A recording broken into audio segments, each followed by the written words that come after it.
Good morning student, मैं निकू शाह आप लोगों का स्वागत करती हूँ यूट्यूब चैनल एसर क्लासेस में। आज मैं प्राचीन काल इतिहास में मौर्य काल के बारे में बताऊंगी कि झारखंड पर मौर्य काल का क्या क्या प्रभाव पड़ा। तो सबसे पहले जानेंगे कि नंद वंश को ही खत्म करके मौर्य वंश शुरू हुआ और मौर्य वंश खत्म होने के बाद शुंग वंश बना। तो नंद वंश में भी झारखंड का मतलब आदिवासियों पर थोड़ा प्रभाव था।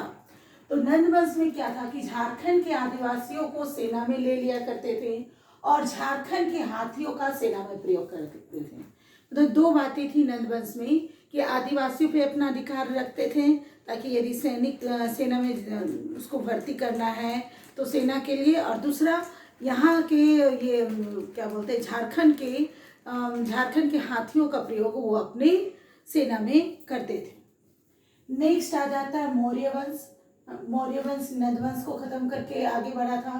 तो मौर्य वंश में जो थे संस्थापक थे वो थे चंद्रगुप्त मौर्य। इन्होंने 326 से 185 ईसा पूर्व तक काल किया। ये मौर्य वंश का काल है, ठीक है। और सबसे अंतिम थे मौर्य वंश का बृहदत्त। तो मैं मौर्य वंश में बताऊंगी। सबसे पहले मैं ये बता दूं कि विष्णु पुराण, चाणक्य अर्थशास्त्र, मौर्य काल, ये जितनी भी हैं, हाँ, तो विष्णु पुराण जो है वो चंद्रगुप्त मौर्य के ही बारे में लिखा हुआ है, यानी मौर्य काल के बारे में लिखा हुआ है।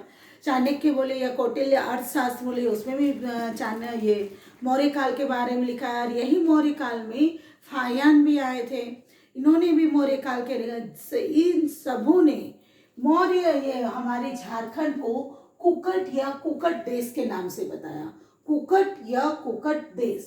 लेकिन सिर्फ फाया ने थोड़ा सा एक वर्ड और जोड़ दिया, वो थे लाड।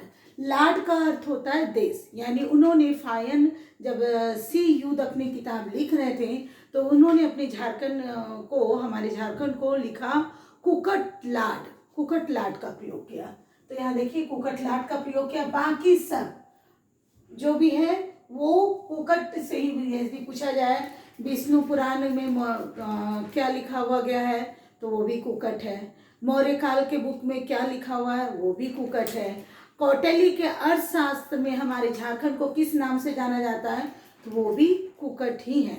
कुकट या कुकुट दोनों एक ही है। फिर अर्थ जो कौटिल्य का अर्थशास्त्र है उसमें बहुत जानकारी मिलती है कि हमारा झारखंड में कैसे प्रवेश किया, हमारे झारखंड में कौन से पदाधिकारी को भेजा, ये सारी जानकारियाँ मिलती है। और उसी से हम लोगों को पता चला है कि मगध और मौर्य साम्राज्य तथा दक्षिण भारत का व्यापारिक मार्ग झारखंड से गुजरता है। मतलब जैसे कि मान लेते हैं उत्तर से लेकर दक्षिण तक यदि कोई प्रवेश कर रहा है तो हमारे झारखंड को जरूर प्रवेश करेगा। इस तरह से मौर्य काल में चाहे मगध काल में जो भी ये दक्षिण भारत जो भी व्यापारिक मार्ग का प्रयोग झारखंड के क्षेत्र से गुजरता है। इंद्रवाहक नदी, कौटिल्य अर्थशास्त्र में इंद्रवाहक नदी के बारे में बताया गया। इंद्रवाहक नदी के बारे में यह बताया गया कि यहाँ हीरे और मोतियां मिलती थी, और ये इंद्रवाहक जो नदी है वो संभवतः शंख नदी और ईब नदी के बारे में जानकारी देती है। तो इस ढंग से इंद्रवाहक नदी हीरे मोती के प्राप्त होने के बारे में जानकारी मिलती है, और यह संभवतः ईब और शंख नदी है।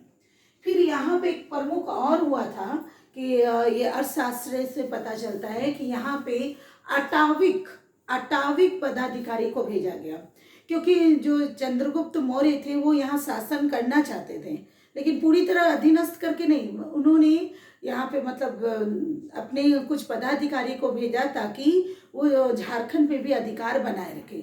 तो इसी ने इसका नाम था अटाविक नामक पदाधिकारी को नियुक्त किया, और इसी अटाविक नामक पदाधिकारी में दो वर्ग में बांटा गया, वनाध्यक्ष, नागाध्यक्ष। तो इसके थे वनपाल, नागपाल। मतलब अटाविक के अंदर वनाध्यक्ष, नागाध्यक्ष, और वनाध्यक्ष के अंदर वनपाल, नागाध्यक्ष के अंदर नागपाल। क्यों क्या कारण था इस धर्म का पदाधिकारी को यहाँ पे ठहराने का, यहाँ पे स्थापित करने का? तो उनका मूल कारण था वनवासियों पर, जनजातियों पर नियंत्रण स्थापित करना। क्योंकि जो झारखंड की जनजाति थी वो किसी को और प्रवेश को बर्दाश्त नहीं करते थे। तो इसको नियंत्रण में रखने के लिए चंद्रगुप्त मौर्य ने अटाविक नामक पदाधिकारी को नियुक्त किया। तो वनवासियों को नियंत्रित रखने के लिए, चाहे जनजातियों को, दोनों को, वनवासियों को भी या जनजातियों को, मगध क्षेत्र को सुरक्षित रखने के लिए, और मगध को भी सुरक्षित रखने के लिए जरूरी था कि झारखंड को भी अपने अंदर नियंत्रण में रखा जाए। सेना में भर्ती करने के लिए और आदिवासियों और जनजातियों को अपनी सेना में भी भर्ती करने के लिए यहाँ पर अटाविक जैसे पदाधिकारी करके अपना नियंत्रण को स्थापित बनाए रखे।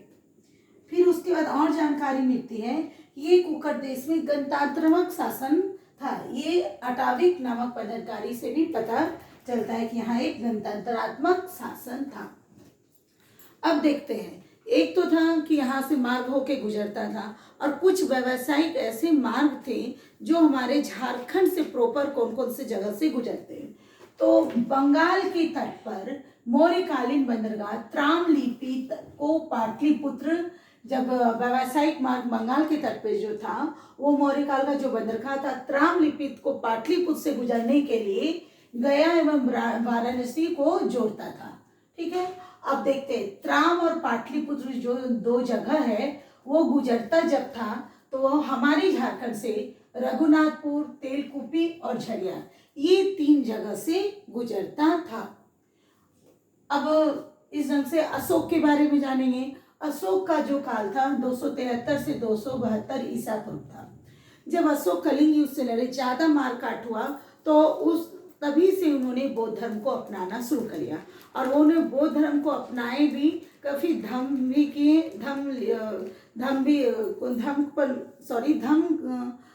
को नियंत्रण किए, और उसके बाद उन्होंने कई जगह में जो उपदेश देने भेजे, श्रीलंका, झारखंड, तो यहाँ झारखंड में भी जो कि उन्होंने उपदेश दिया। तो एक चीज और जान लीजिए, ये अशोक है। चंद्रगुप्त मौर्य के बाद बिंदुसार एक बार के बारे में कोई जानकारी नहीं मिलती है। उसके बाद आए अशोक मुख्य रूप से झारखंड में जो बौद्ध धर्म का प्रचार प्रसार किए। तो झारखंड में धर्म प्रचारक के लिए उन्होंने रक्षित को भेजा, जो उसके अधिकारी थे वो रक्षित, उन्हें यहाँ उन्होंने भेजा। और उसके बाद कहीं कहीं ये भी लिखा हुआ है कि जो बौद्ध प्रचारक थे उसे क्या कहा जाता था, तो उसे कहा जाता था आठवीं कहा जाता था।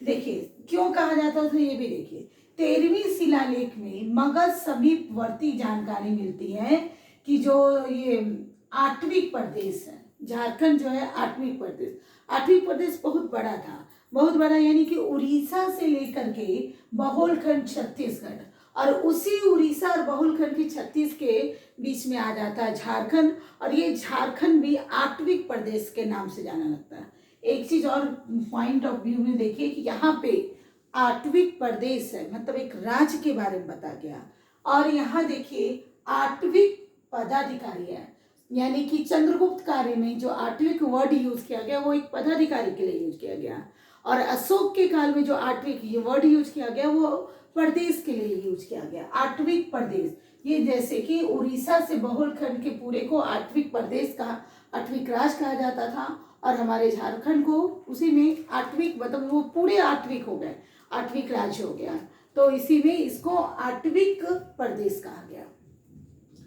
8वीं जनजातियों पर अशोक का नियंत्रण था, और जो यहाँ रहने वाले थे झारखंड में जनजाति, तो उन्हें 8वीं जनजाति बोला जाने लगा।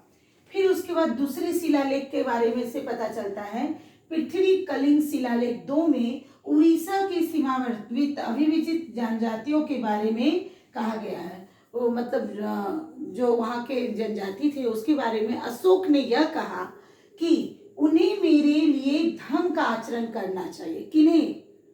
8वीं जनजाति के लिए, ताकि वे लोक परलोक की प्राप्ति कर सके।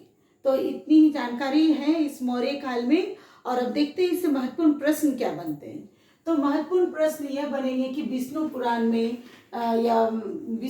में क्या कहा जाता है हमारे झारखंड को, तो ये कोकर देश या मौर्य काल में क्या कहा जाता था, तो कुकट देश।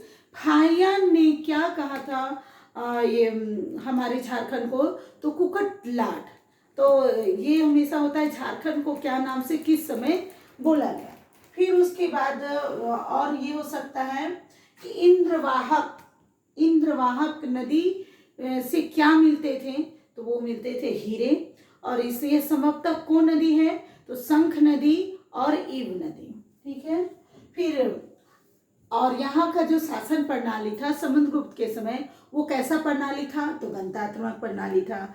और कौन सी पदाधिकारी को नियुक्त किया गया था ये चंद्रगुप्त के काल में, चंद्रगुप्त मौर्य के काल में, तो वो थे 8वीं पदाधिकारी, आठवीं नामक पदाधिकारी। और इससे तो इतना ही बन जाएगा क्वेश्चन। और इधर ये बनेगा कि हमारे व्यावसायिक मार्ग में हमारे झारखंड से कौन कौन से रास्ते से गुजरते थे, तो रघुनाथपुर, तेलकुपी और छैया। फिर कितने शिलालेख में 8वीं प्रदेश का वर्णन किया गया है, तो वो है 13वीं शिलालेख में। 13वीं शिलालेख में 8वीं प्रदेश का वर्णन किया गया। किस शिलालेख के द्वारा अशोक ने उपदेश दिया कि जनजातियों को धर्म स्वीकारना चाहिए, तो वो थे शिलालेख नंबर 2, जिसमें कहा गया है कि उन्हें धर्म का आचरण करना चाहिए, धर्म का पालन करना चाहिए। इस तरह से मैंने पूरी कोशिश की कि जिससे संबंधित प्रश्नों को मैं लेकर के आऊँ। आपको मेरा वीडियो पसंद आता है तो आप इसे लाइक करिए, सब्सक्राइब करिए, कमेंट करिए। Thank you.